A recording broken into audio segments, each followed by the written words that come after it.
You must set the time before scheduling Roomba to clean. To set the time, press clock. Use the day, hour, and minute buttons individually to set the correct time.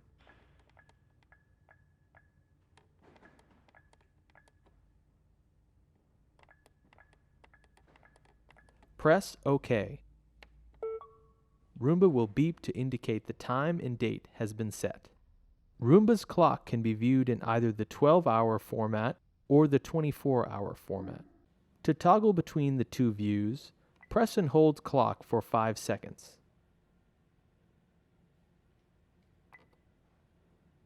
Press OK to save. Roomba beeps and the clock briefly illuminates to indicate the clock format has been switched.